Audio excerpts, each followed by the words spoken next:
Good evening, everybody. This is Juli Pitra. It's time for Pitranomics Thursday Talks, where we discuss my 10-part strategy to grow, protect, and transfer wealth. Just a little bit of bookkeeping before we get started. We're going to meet tonight, and then we won't meet again until after the new year. Next Thursday is my birthday. I'm going to take off and chill and relax. And then the one after that, we'll be gearing up for the new year, so everybody can enjoy company. Feel free to let me know what you're doing if you're making progress with Pitranomics. And tonight we're going to do kind of a sample boot camp, what it's like to get started in doing Pitranomics. And before we do that, I have to share something that made me laugh. So let me see if I can find it. Last week, I had the great idea to make a video and put it on TikTok. Where is it? This is not working. Anyway, put it on TikTok in order to remind people to come. And what was hilarious is the next day, my daughter told me that that wasn't doing my brand or my image any good, that I looked crazy on it. And you know what? Every time you try to do something new, you're never going to do it perfectly. It's never going to go without a hitch. And I thought, let me share it. But right now it's not. Here we go. I'm going to share this video because I think it's funny. If I can find it and if I can see it, because I need my glasses.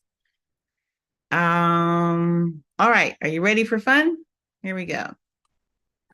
And now it's telling me I can't share it because it's not a supported way of sharing. So you don't get to see it. But anyway, the funny thing was I'm not good on video recording. My energy was very low. I had the direct stare.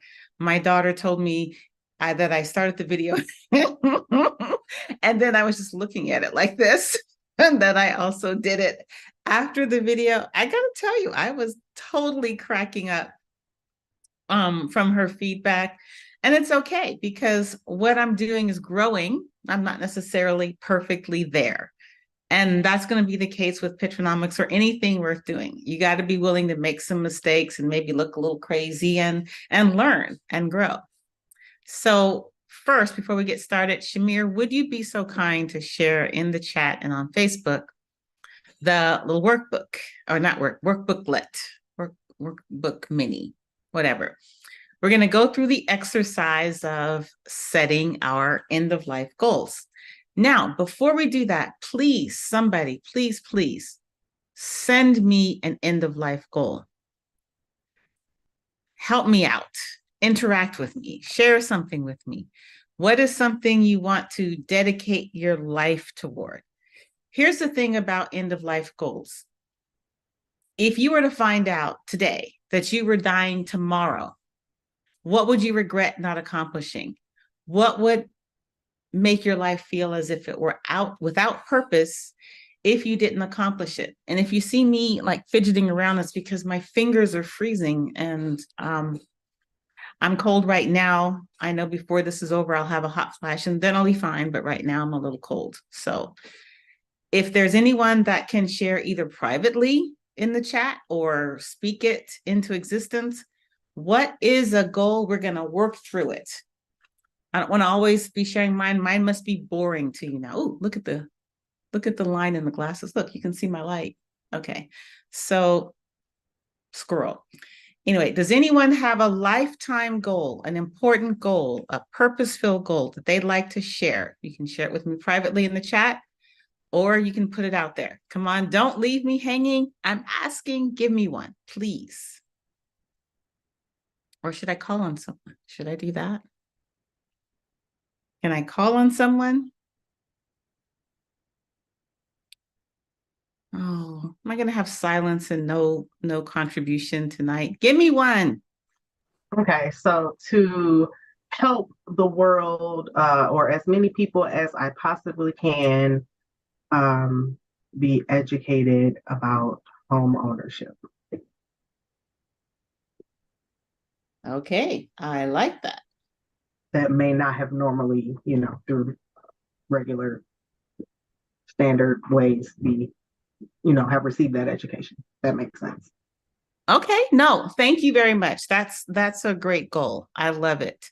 So to help as many people as possible be educated about home ownership, that's awesome. How do you know when you've accomplished that goal? So let's talk about as many people. Is there a target number? Is it 2? Is it 5? Is it 10? Is it 20? How do you know if you've accomplished them or helped them to be educated? Are they ready to buy? Is the goal actually defined as them having owned it a certain amount of time? What is the definition of educated about home ownership? That they have a lot of information they never use? Is it that they are ready to buy? And here's the thing, Shamir's a realtor, so it goes into her pipeline. Is it that someone's able to buy a home and change their life and they've owned it for 5 years and they've partaken in the increase in net worth as a result of owning an appreciating asset rather than a depreciating asset? Or maybe is it someone that's been able to hold the property and they actually know that they need to change their filters, that they need to know where to turn off their lights, that they need to, in Texas at least, water their foundation, that they know how to clean their drains, that they know when it's time to repair or replace their air conditioner, that if they have a leaky faucet, maybe they know that some plumbing tape fixes the problem. They don't have to call somebody. What is the definition of having them be educated? So I know the first time I bought a property, it was a condo. So I didn't have to worry about outside stuff. But I think it was that place. I believe it was that place. There were spiders in my condo. And I was at the time wondering who was going to take care of getting rid of those spiders. But that was my place. There was no landlord to call to come get rid of them. And I remember screeching early in the morning at my parents. I'm like, there's a spider. And my mom was like, yeah, honey, take care of it. And I think she hung up on me. If she didn't hang up on me like just abruptly, she said bye and then hung up. And I was kind of hurt because who was going to help me deal with this problem? I didn't have an idea of what to do. Maybe I should have before I bought it, but I got so caught up in the buying of the house, I didn't give due preparation to the owning of the house. So Shamir's end of life goal, or EOLs as we call them, is about home ownership, not just the purchase. So Shamir, have I hit on anything that you feel you could further clarify now, or you liked any of the definitions? Yeah, definitely. And your story is exactly why I want to do the education, because you don't have anybody to call. It's on you to figure out how to kill that spider. Kill the So spider. yeah. hmm But yeah, I definitely want to think about how many, have a number in mind, because and now I can almost see the benefit of having that number, because if I don't, which I hadn't up until now, it doesn't give me anything to aim for. I would just be content with whatever number I reach rather than trying to reach a particular number. So that is helpful. Okay. So you've been a realtor how long? Mm, we'll say 3 years. 3 years. So let's give it the next 10 years. And then after that, maybe another set of the 10 years. So let's say in 10 years, you want to help. Let's give it a very low number, something. Let's say for a year. So in 10 years, you want to help 40 people. 10 years, 40 people. That is quantifiable, and you know when you've achieved it. And the really important thing to making sure the aspects of your EOLs are quantifiable is so you can celebrate your milestones. You can help identify what they are, and they will encourage you along the way. So let's say over 10 years, 40 people, and you can change that. Okay, and you want them to slide into home ownership. Okay. So we're not just marrying or having the wedding to the home, we're staying married to the home. How long would you like to see them content and successful in their home? Let's give it a time frame. 3 years, 5 years, 10 years? What to you would describe successful home ownership? I think the going standard is the average person spends what, 8 years in their home? 8 years? Yeah, I would be content with someone spending the national average, so that way there's no, crazy, no craziness that ensues. It's just a normal thing, a normal lifespan. Okay. And you know what's great about the average of 8 years is that over the course of 10 years, you probably would have helped somebody twice. And maybe they'll be even more successful. So, what is, for example, the average rate of appreciation of a home? On average, it's between 2 and 3% a year. So over 10 years, let's just do straight line appreciation. We've got an additional value of 20% of the home. Maybe a checkpoint could be they have 20% or even say 15% of equity to transfer into the next home. Would that be a successful rubric for you to consider, that they have 15% of equity to take from their home to the next home? Would that work for you? Yes. Okay, so let's do that. 15% of equity to the next endeavor, home, whatever. Okay, how do people identify satisfaction with their home ownership? Or what people are maybe more easy able to identify are, what are the aspects of home ownership that a lot of people find dissatisfying?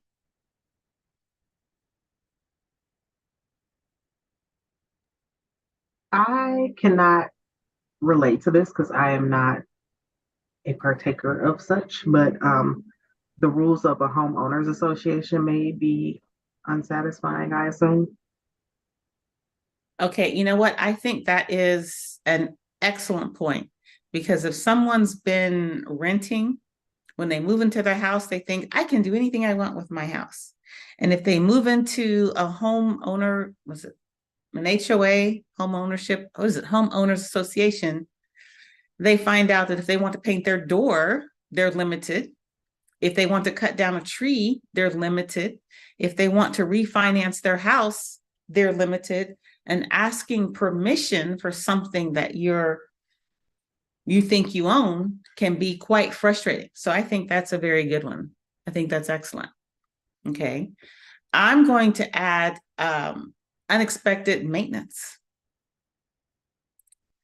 I've had people say, well, we bought this house and then the air conditioner went out within 6 months.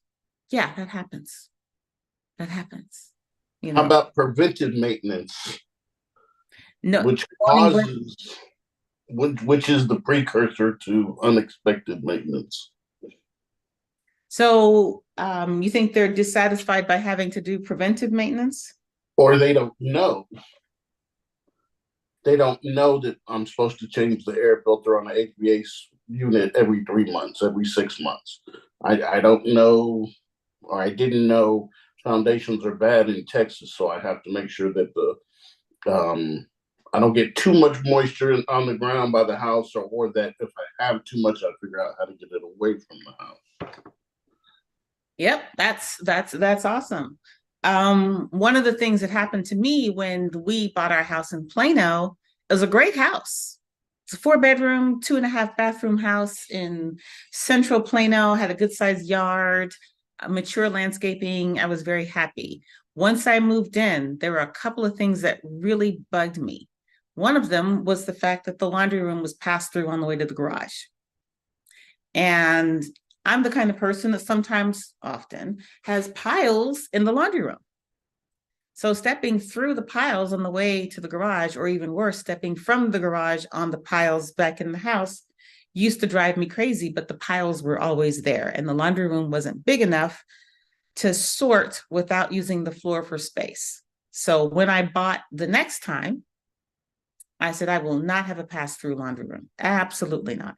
It will not be for my personal home. Now, something else, it's okay. So maybe a source of successful home ownership is that they refine what they want. So on the next house, it's an improvement for their living situation. So let's say a way to quantify it is they have 3 new criteria, let's say functional, for the next house. So yeah, I wanted, like I said, I wanted no pass-through laundry room. I wanted a gas stove no matter what. I was either going to put one in or I was going to have it there. And I wanted to be able to see the backyard from the kitchen, because the house that I lived in Plano, I had to leave the kitchen, go through the living room into the den, and basically open the door because there was no really good window to see what my kids were doing outside. And so I couldn't take care of things in my kitchen and not see what was going on outside. So one of the things I wanted that I didn't get was a spiral staircase. And by the way, I had a spreadsheet of criteria that I wanted, and it was prioritized. It was weighted by number so I could sort, and then I ascribed a value to them. And so I could give a house a passing grade. I am a little bit of a spreadsheet nut, but whatever tool you want to use so you can assess whether or not you've got a good prospect on the next one. So you want people to learn. Also, do you want them to be able to afford the home? Too many people get caught up into what they are qualified to buy and not what they can afford to keep. You have to realize that just because you buy a house and your principal, interest, taxes, and insurance payment and your association payment are XYZ in year 1, they could be very, very different in year 3. And you want people to be able to hold onto that home for 8 years, so they should understand some possible increases that could come their way and still be able to afford it and still be able to stay in the home and be happy. I think that if I were to do a quick calculation, we're about double the taxes that we paid, more than double the taxes that we were paying when we moved in to the house we have now. That's a big number. If you're not ready, most people are happy, like, oh my God, my house is appreciated in value. But every time it does, your taxes increase. And every time it does that, your insurance increases. And the longer you own it, the more maintenance you have to do. So it can look to be a bit of a money suck. And you want to prepare them. So let's go back to the original goal, to help as many people as possible be educated about home ownership. Notice she didn't say home purchase, she said home ownership. We have a definition of successful home ownership being 8 years in the home. We threw a number out there of 4 people a year, so over 10 years, that's 40 people. So in 10 years, if she's helped 40 people, she can check it. If the average number of years somebody has stated that her 40 people stay in the home is 8 years, you can check it. If they can take 15% equity from their home to the next one, whatever they choose, you can check it. If they can say they've been satisfied and enjoy living in the home, and they're like, it was a good experience, and furthermore, as a realtor, they want to use her again and use her guidance in the next one, you can check it. There are a couple of others that I'd like to maybe guess about home ownership. Okay. One of the reasons we chose home ownership the first time, we had no idea where we wanted to live. We were moving from outside the city.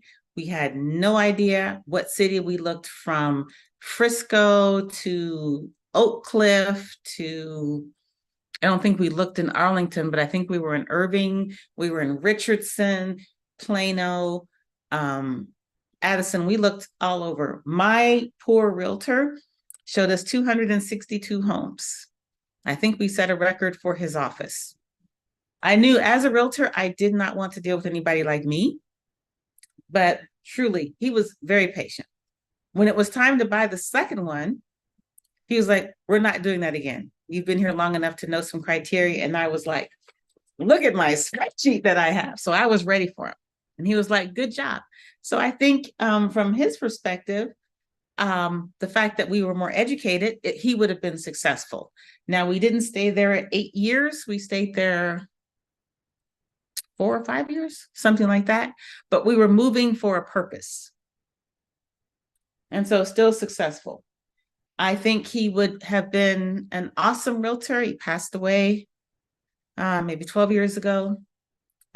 Just an awesome man. His name was Randy McTaggart. He made me love the home buying process the next time. I think we looked at 3 or 4 or 5 houses the next time.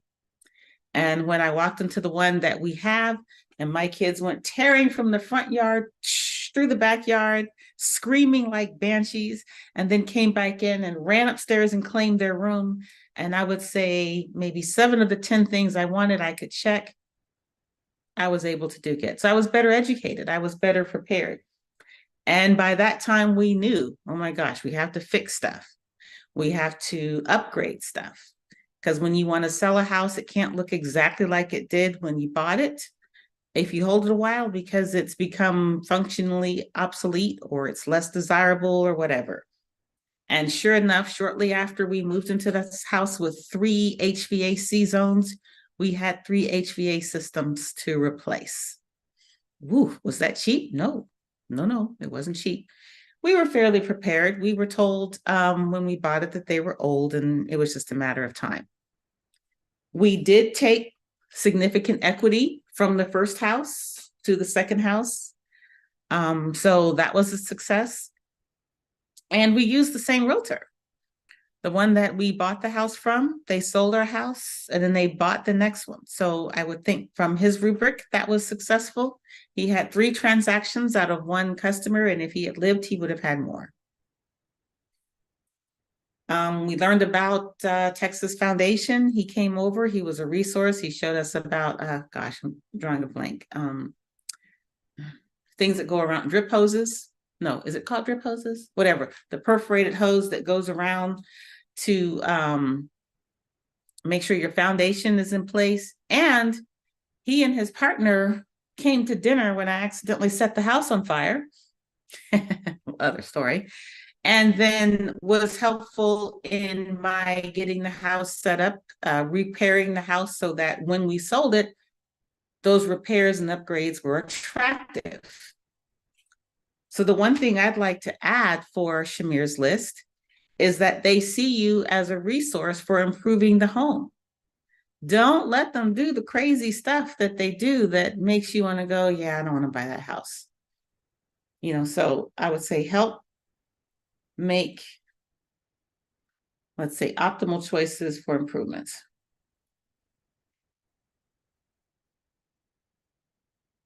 And let's give this a quantifiable number. $1 spent equals or is greater than, let's say, 50% of that dollar spent in home value appreciation. Basically saying if they spend $1, they retain at least 50% of that dollar in home improvement. Some things you have to do and you won't see any dollar improvement, they just have to be done. But some things, like when you have the chance to change countertops, don't put in the ceramic tile kitchen countertops. Nobody wants those. Put in, sort of a solid stone. If you're going to paint your house, don't make it chartreuse. Make it a nice neutral color. So when it comes time to sell, it's very easy to transition that house into a nice house. Make wise choices. And realtors who see lots of homes can help people make wise choices.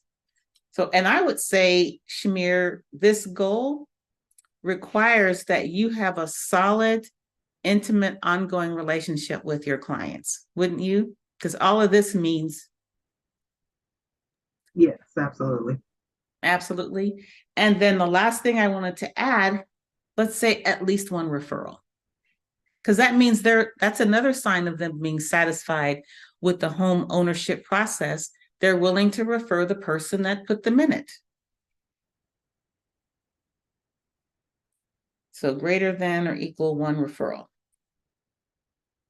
So what do you think about those particular items that you could check to make sure you were accomplishing that goal?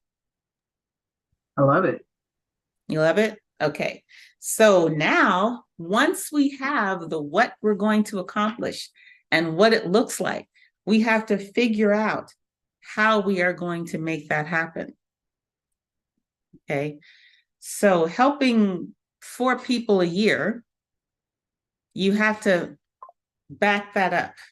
To have 4 people get into home ownership,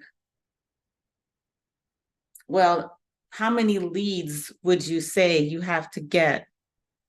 Let's not even do that. How many buyers do you think you have to get to start to help that you actually get them in a house? Because you don't get every buyer in a house. Well, let's say half of the buyers you start to help, you actually get into a house. So you got to help 8 buyers. And let's say in order to be in a position to be showing 8 buyers homes, well, you have to talk to 5 buyers per buyer you get under a representation agreement to help. So for every 8 buyers that you are helping find a home, let me write that. Let's see, 4 homeowners, you're helping 8 potential buyers. And for 5, that's 40, let's say, buyer consults per year. Remember, it's 4 people that you've helped per year. It's 8 that you've gotten under contract. It's 40 that you've sat down to speak to. And before you get to the 40 that you sit down to speak to, how many do you have to at least contact by a cold call or an introduction? Let's say 1 out of 10, right? The numbers start getting really big. So that means you have to do 400 touches, initial. That's not even talking about the follow-up. That's the initial touches of people. And I'm just kind of throwing these out of my hat. I don't know if those are the exact numbers. Realtors have their own guidelines. You have to look, after a while, you look at how well you do.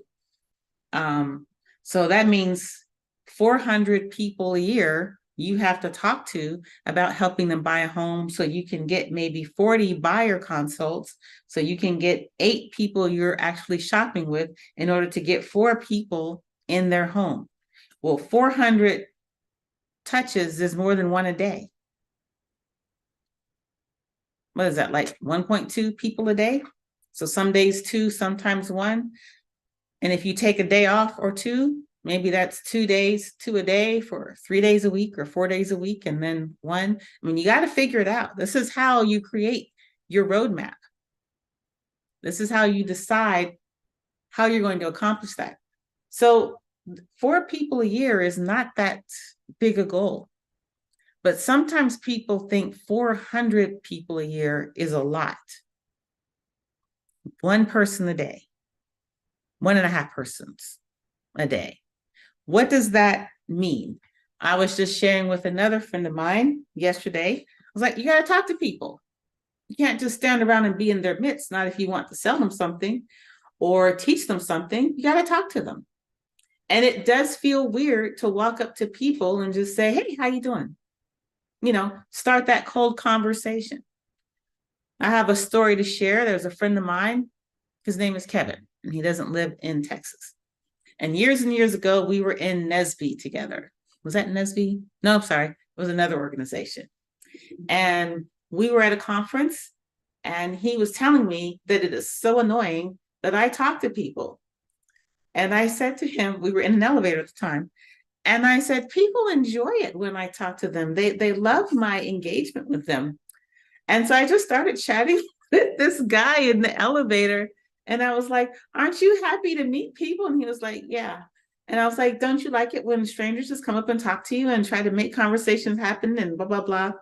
The moment that door opened, that guy sprinted out of the elevator to get away from me. cracked up, Kevin cracked up. I mean, we had tears. I don't think it was proof that I shouldn't have done what I did, but it was certainly true that wasn't one that was resonating with me. And it was funny. And you have to laugh at it and you have to keep going. Because in order to accomplish a relatively modest goal, there's still a lot of effort. Now, for realtors who are looking at this, let's say the goal is to maybe get, I don't know, 40 listings a year. You back that up, you're talking to 4,000 people a year. Now, of course, you're scaling in another way. Maybe you're using social media, AI, or whatever, but you've got to get the touches in. You've got to get the system going. Okay, so, and that's just one. We have now gone through, all right, 4 homeowners a year, 8 people that you're trying to help that you've actually got under contract, 4 people that have sat down to talk to you about working with you, and then back to 400 people you have to talk to a year.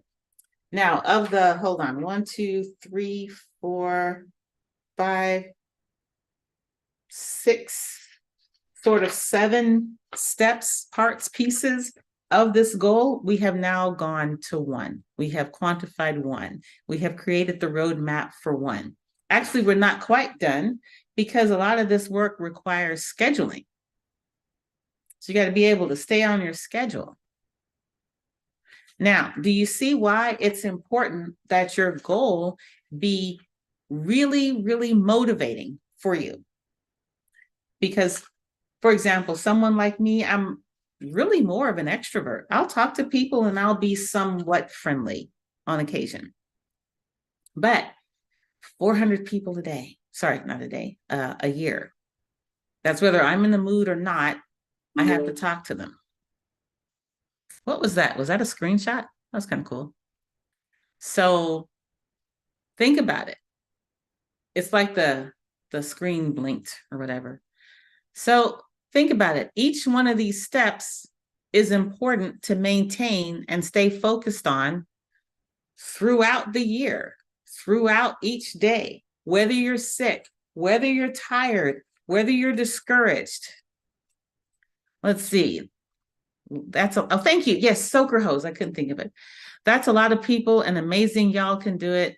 I usually just talk to myself. LMAO. Yeah, I talk to myself a lot. Sometimes I do it in person and people think I'm weird, but that's okay. So I'm going to stop for a minute because I want you guys to think about, how do we know, how can we check, how can we put on our milestone map that the people are staying 8 years on average in the home? Can we give some thought to that? Start with the 8 years in the home. What can we do? Shamir, do you have an idea? Anybody on here have an idea how to help people stay in their homes on the average of 8 years per homeowner? Well, I mean, it would probably just be like you said, building relationships with them, being a resource for them, because they may decide to, I don't know, I can't think of a reason, but maybe they decided they want to move because the foundation is bad, because they moved here from out of state and they don't know that the foundation is bad, or, you know, they don't really understand the, you know, how it works in Texas. So, you know, if I'm keeping in touch with them and I hear them say, oh, I don't know if we're going to stay here, you know, too many foundation issues, I can, you know, educate them, put them in touch with someone who does foundation repair, you know, and things like that. So that way they may just say, oh, you know what, we weren't aware, we didn't know, you know, we'll just fix it because the chances of the same thing happening to the next house is likely. So I don't know if that's a good example, but that was just the first thing that came to mind. So, but that will be it. It's just staying in touch and being a resource for them and making sure that they're good. Okay, I like that. Being a resource, maybe have trades and partners, right? So even that requires its own back step. You have to decide which trades and partners you need to have. So a lot of people have plumbing problems, right? HVAC, roofing, because here in Texas, we have problems with our roof. foundation, right? Let's say they want to do some remodeling. They want to do, this is something I think you guys should have in your pocket, tax protesters, so they can mediate their tax burden, et cetera, et cetera, et cetera. And for each of those, you should probably have 3 to 5 to choose from. So I've mentioned 1, 2, 3, 4, 5, 6 types of trades, and there are more. And let's say you want 3 to 5 each. So at 3 times 6, that's 18, and 5 times 6 is 30. So you're maintaining a database probably in the hundreds of partners. And that way you can be that resource. So if there is a point of satisfaction, you're able to address it. Maybe that also means, I'm going to go down here a little bit, that you're in touch with your homeowners quarterly. So 4 times a year, you're touching out to the 4 people per year that you're putting in the house.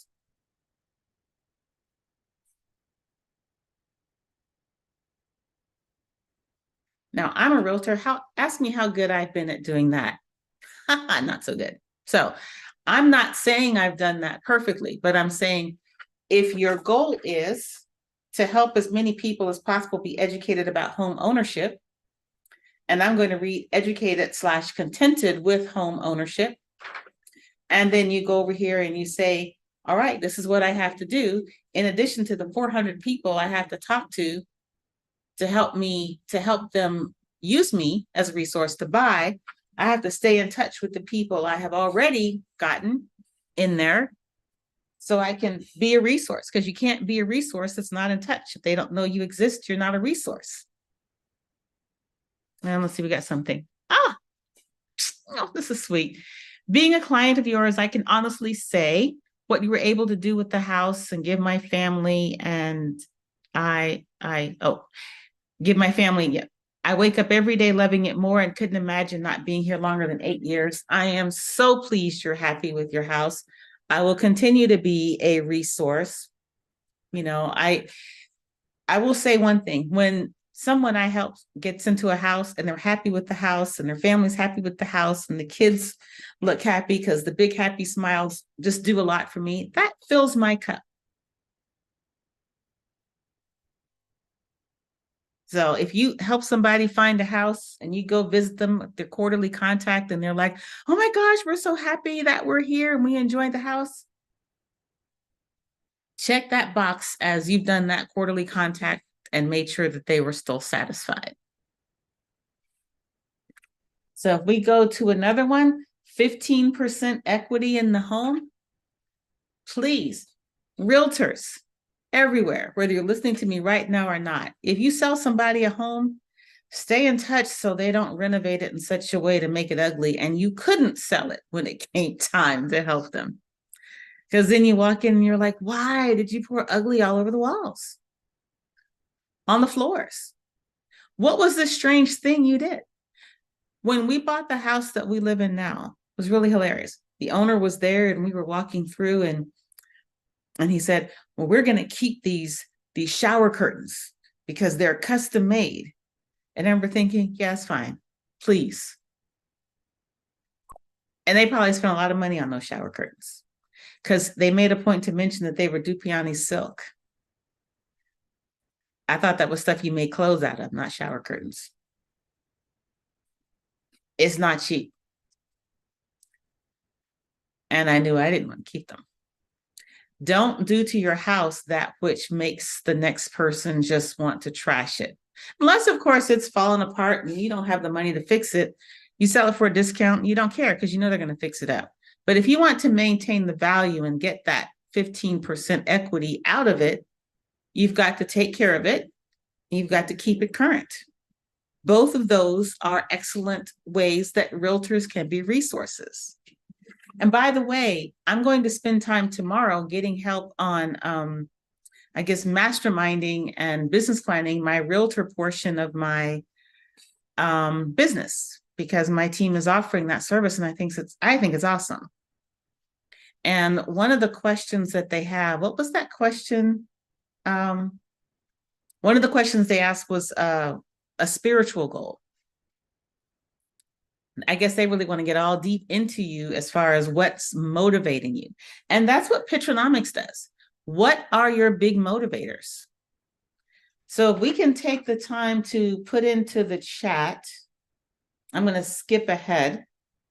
What would help make one of your clients that you helped into a house refer you to someone else?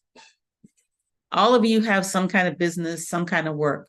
What would help make someone refer you, refer what you've done?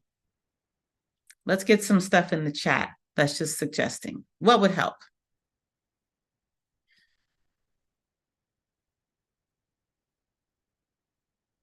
I love the pregnant pause. It's kind of like one of my videos where I'm like, how do I turn this off? And I'm sitting here looking like this. There we go. I got one for you. Okay. Well, if you genuinely have an interest in what the buyer is looking for and what they want, and you're truly connected with the buyer or the buyer's family, and like, I don't know, like when you're starting out as a realtor, especially in an area like this, it's a high transit area, and you were sitting up there talking about going through the numbers and stuff. Each area or market area is different when it comes to you calculating the numbers and how many touches you got to make in order to get 1 or 2 sales per month. And that also depends on, the high or low end of the homes. So you got to be genuinely in tune with their needs and what they want instead of trying to steer the buyer in what you have in your inventory. Because they do pick up on that very quick. Right. So you don't want to be salesy or transactional. You want to be genuine and okay. I got a question for you too. Mm-hmm. In this area, it's quite frequent that, especially real estate agents or brokers in this area who's been in the business for quite a while, have resold the buyer and sell transition of a home more than once. Mm-hmm. Some is even as much as 2 or 3 times. Has that ever happened to you? No. Mm-mm. Let me see. Nope. Helping retail clients isn't the biggest part of my business, but I do have one client that's looking for another house, and I did help them buy the house they're in. We're not like focusing on it. They're pretty busy, but they keep telling me if we do sell our house and buy our house, we want to work with you. And we're friends, and they have kids that I adore. So there is a connection. Now, where you are, there's a lot of military. I would say, anyone that's moving out of the area, I would ask them who's moving in. Do you know someone that's coming? Yeah. Because they might be moving and you can't help them anymore, but who's coming that they can refer to you? A lot of times you don't know when it comes to military because, when they come here, they come here on orders.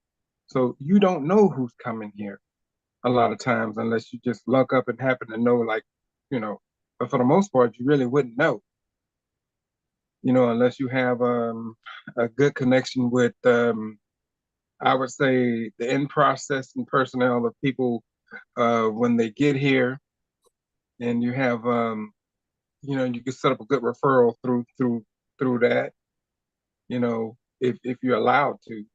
So that's one way of doing it. And here, this is a very transitional area. So this is a very unique market here. The real estate industry in this area is very unique. So a lot of times when the real estate market is affecting other areas when it comes to the price points or the mortgage, rates when it goes up or down, this area here is a bit different because a lot of times it don't even affect this area until after, well, I would say 6 to 8 months later, when they start feeling the effects of it. Well, you know what just occurred to me, like where you are, it might be good to have a good database of rentals, because a lot of them will be moving in and wanting to rent. And then Right. those that do move in and buy, maybe you become a relocation specialist, right? Maybe they purchased with their VA election and then they need to be able to use it. So maybe you're good not only at getting them out of the house, but getting it out in such a way maybe another veteran or some service personnel moves in and they can use it. I That's mean, a big thing here. yeah, you just sort of tailor it for that. We got a couple of comments here. Ways to make sure, I guess, you get referrals is going the extra mile for them. A housewarming gift. Yep. Something that they constantly look at and remember you by. And from Ashley, who's not a realtor, but she appreciates 100% honesty and transparency about what comes with buying the house and being a dependable person if I'm ever unsure. Keeping a trusting relationship. So let's talk about that. You know, one of the things that I remember hearing when I first became a realtor is if you help someone buy a house, stay in touch so you can help them sell it, right? I'm not going to be in there saying, oh, sell your house so I can make another commission, because I want people to grow in their home ownership and enjoy the value. So if you ask me, I'm going to say, is it better to buy or sell? I'm going to tell you, Well, and sell that monkey. Or no. In this area here, they do what is called first-time home buyers training in this area. And some real estate agents, like the guy who taught me a lot, he did real estate 101. And what he would do, he would literally train his first-time buyers the process that you go through to owning a home. And I thought that was awesome because they remember him. And they remembered our first-time buyers, but first-time home owners, first-time maintenance requests, first-time. I think that's a great idea. And it's, you don't even have to do that with people you sold homes to. You can just do that with people whose realtors have fallen out of touch with them. And I know this has been heavily realtor oriented, but it's what I know, what I know. Yeah. So, but like I said, you go back. Here's the thing that I want to tell you about Pitranomics that I think we've hit on. We haven't even finished creating all of the check marks for goal number 1. And we've been on here 45 minutes. The part of setting up for success in Pitranomics requires a lot of upfront work. You have to be really intentional about the goals you set. They have to matter through thick and thin, through ups and downs, through changes in your life, whether you get married or not. Now, it's not bad to change an end of life goal. But what you really want to do is, even if you're extremely young, think about what is it you want in your life. Now, I'm going to share, when I was 20 something years old, if somebody had said, oh yeah, you're going to want to be a great mother and wife, and you're going to care about whether or not your kids are sane, productive members of society and whether or not their college education has been paid for and blah, blah, blah, and all that. And I'd have been like, nope, don't care. Never getting married, not having kids. And I was pretty clear about that. So I thought. And then things change. So sometimes you have to reevaluate. But I was always clear about a measure of financial accomplishment. So that's one that's still there. And we added on the whole family component to it. I didn't take it away. It just became more robust to handle this additional, not burden, but let's say load of wife, mother, all that stuff. I consider it a responsibility if you take on the stewardship or the partnership of another life to be an even better version of the person you were when you were alone. And I think I am. I couldn't have stayed what I was, so I've grown. And this goal that Shamir has, I think, is an amazing, amazing goal. I hope we continue to work on that, because we got many more steps to go. Here also, She already has a home buyer class. Hmm. We just got to add the home ownership class. There You go. can have one class every week. Let's talk about No, foundation. I have that too. Remember, I got 3 parts. That's true. So you can have that every week, and then you can have, let's talk foundation. Let's talk roof health. How do you check your insulation levels? Checking your electricity, electrical outlets. The house that we're living in now, we had a fire in the house that we were using the microwave, and that thing caught on fire. That's pretty scary, actually. And then when somebody came to repair it, they said, well, when you have these receptacles, there are these wires that go around the screws, and one wasn't completely in there, and it arced and it started a fire. And I was like, beside this house, I need somebody to check every single outlet. And there were several that weren't put in correctly. So that could have happened somewhere else. People don't think about that when they're looking at paint colors and granite and floor choices and all that. Safety and the functionality of the house is important. And you got to learn that. Because if the darn thing burns down, it doesn't matter how pretty the paint color was. Right? So, people need to learn, funny enough, that they need to clean the lint out of their dryer vent, that they need to clean the filter in their dishwasher. One of my friends today got a complaint about, or yesterday or whenever it was, tenant was complaining that the dishwasher didn't work, and we saw a picture of what the loaded dishwasher looked like. I was like, do you not know how to load a dishwasher? Doesn't matter how great that dishwasher is. It's not going to feed it when you fill it like that. I've known people that have left their parents' house and don't know how to wash a load of clothes, or that little thing that hooks into the drain has to actually go into the drain. It can't just be somewhere behind the washing machine. When you start, ugh. Oh yeah. There are things that people don't know. And if it's your goal to help them be educated and content about home ownership, your goal, Miss Shamir, is to make sure they know every nook and cranny of what it takes to keep their home safe and functional and improving in value. So anyway, any feedback or comments or anything about what we've talked about?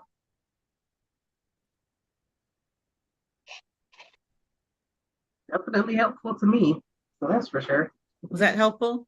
So what I'd like to do in the new year, and I'm not saying at the beginning of the new year, but in the new year, I'd like to put Pitranomics on a wider platform and be able to reach people, but I'd like to help people get through this initial part, determining your end of life goals, determining what resources you have, money, energy, and time. And just to hit on that, when we started talking about touching 400 people a day and staying in touch with your database, you have to put that in your schedule. You have to manage and prioritize your time and your energy. And if you're rather introverted like me, talking to several people a day, I got to make sure I take care of myself enough to do that. So it's important to make sure you allocate your resources accordingly and you have a very clear roadmap how to make those end of life goals come true. You have to quantify them. Sorry, go ahead. A question. Mm-hmm. How do you make it, like, I know there are days when you wake up and you said, because being an introvert, I know what that's like being an introvert. When you have those days where you just don't want to talk to nobody, Mm-hmm. how do you push through that? Sometimes I do, sometimes I don't. I mean, I try to give myself some grace. There are some days I just need to stay under my blankets and eat chocolates. Yesterday afternoon was such a stressful day that I ate an entire bag of raisins and watched TikTok videos. I had to unplug. Normally, I'm excited to wake up and enjoy the day. But on those days I'm not, I try to tell myself, do I really have to, or can this be a day off for me? Can I just relax? And if I absolutely have to, this is going to sound really, really crazy. But if I eat something I enjoy and I talk to somebody that makes me laugh, that helps early in the day. So that is why some of my friends get 7 a.m. phone calls. Oh, wow. Cheer me up, doggone it, so I can start my day. Tell the truth. You talking about 3 a.m. phone calls. Oh my You get goodness. those, when I need something, I'm calling somebody. Hey, what you doing? You busy? Are you woke? You are now. Let's Are you go. awake? Can I ask you something? Can we talk about something? And David knows, because I used to wake him up all the time. That's funny. You call somebody to ask them, are you asleep? Yeah. Are you asleep? Oh, you're not now? Let's talk. I got a question. I got a question. Let's talk about this. And then, when you end a conversation with someone that's filled your cup, then you're like, okay, I'm better at starting this day. And you got to be able to fill their cup too. Mm-hmm. That's good. That's good to have someone to lean on and someone that can that's in your lifeboat. Exactly. And that's when your lifeboat becomes very important. I'm like, David Someone. makes me laugh because he's stupid. He just says stupid stuff. Anyway, I love you too. Anyway. I like that. No, it's really being able to have people you trust enough to give you honest feedback, and also know when you can't handle some honest feedback and give you a laugh or two, so Yeah, you can use encouragement or whatever. Yeah, right, so you can get to what's real, because we spend too much of our time and too much of our day trying to figure out what's real and what's not. Are you going to do what you said you're going to do? Or are you only going to do half of it? Or are you going to say you are and then walk away? Or we spend so much time trying to understand what somebody else is going to give us. So when we find the people who are going to be honest, upfront, loving, and caring, and tell us the truth, okay? Because there's so much value in the truth. yes. The truth hurts. It hurts in the short can. term. But in the long term, it helps equip us for where we want to go and who we want to be and how we want to act and be perceived by others. I want to know that you're in my corner no matter what. I want to know that you're going to say, David, you look stupid with this little black cap on. Whatever it is, I need to know that you're Hold on, David. I think you look handsome in the hat, but you cut off all your hair. And I keep telling you to keep that silver fox hair and you don't listen. Okay, continue. Okay, and I don't like the silver fox look, so that ain't who I'm asking. And I'm gonna say this, I talk about this a lot. In a week from today, I turn 59. So next year I turn 60. Back when I was in my 20s, I was like, dang, that's old. But I'm feeling pretty good about life. I'm feeling like there's still horizons to conquer and fun to have and everything. And in all of those years, sometimes people who were there and I'm close to in my 20s, they're not there in my 30s, and then still different people in my 40s and whatnot. So sometimes you got to clean house. And then sometimes you have to let new people in and grow those relationships. But I'm gonna tell you this, if you consider someone to be in your lifeboat, you need to be able to be vulnerable to them. You can't think they're going to attack you when you're down. They need to have your back, and they need to be mindful of your future. Amen. And those are the types of people you can reach out to 7 o'clock in the morning, 6 o'clock in the morning, 3 o'clock in the morning, whatever. But if someone turns on you in a really vicious way, you sweep that out. Hold on. When Hmm? someone shows you that they have the potential to do that, that's when you clean house.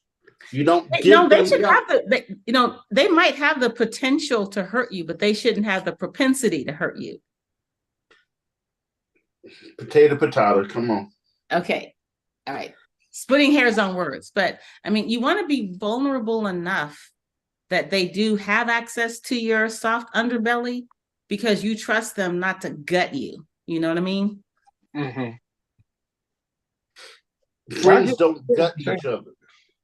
Yeah. Friends don't gut friends. No, they don't. You know, friends take your dirt and their dirt with them when they go to the dirt. Yeah. Okay. Right. Or they don't use your vulnerability as a weapon against you. Exactly. So,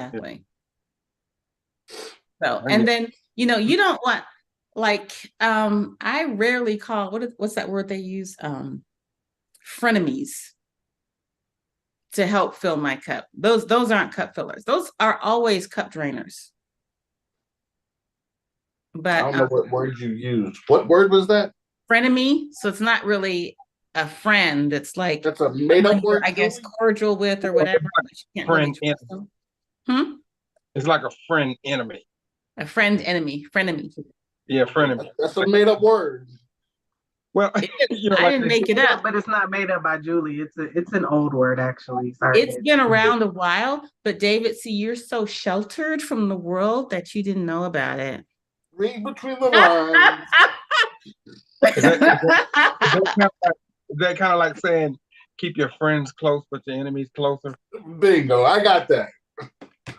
Well, sometimes you have to keep your enemies close, but all I'm saying is don't let your enemies have access to your vulnerabilities. You got to shut that down. Yeah. I get it. Like, I'm gonna be straight up honest with you guys, because blood does not make close to me. If you prove to me that you don't have my back just because we're related by DNA or something, doesn't matter to me. Been there with that one. Yes, sir. But So, you said something earlier about when you was younger and how you was saying you wasn't gonna do this and you wasn't gonna do that, all that stuff. I was the same way. We all were like that when we were growing up. But my grandmother used to tell me something that was so simple, and it was, just so simple and so profound. And she used to say to me all the time, "Just keep living." just keep living. And My grandmother said that too. I never Just keep understood living. that. I never understood that until I got older. Yeah. Yeah. She said, "Just keep living." All these things you're adamant about when you're 19.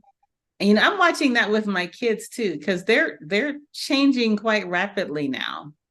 They're like, I'd never do this, or this is da, da, da, da, da, da, da. I'm really strong in this opinion about XYZ, and I've lived all of 18 years, And now just those few years are making a big difference, and I love it.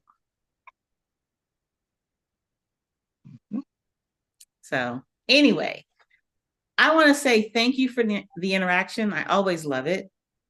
And I'm going to miss you guys for the next 2 weeks, but we're going to take off and give everybody a chance to recharge. And starting next year, we're going to hit the strategies hard again. We're going to start with a summary of each of the strategies. And I'm hoping by the end of January, I will have in place, if somebody feels like they need a solid boot camp, which is basically going through strategies 1 and 2, so they're prepared to take advantage of the rest. I'll have something like that in place and, be able to get that service going and all that. So anyway, Happy New Year, happy holidays. This has been great in 2023. I look forward to seeing more of y'all in 2024. Let's keep it growing. Okay. Hey, Shamir, thank you for your participation. It was absolutely wonderful. I think it was great. And remind me to share this with you in case you didn't take all these notes. Okay. Okay. All right. Y'all take care. Mwah. See you in 2024. Take care. Okay. Bye-bye.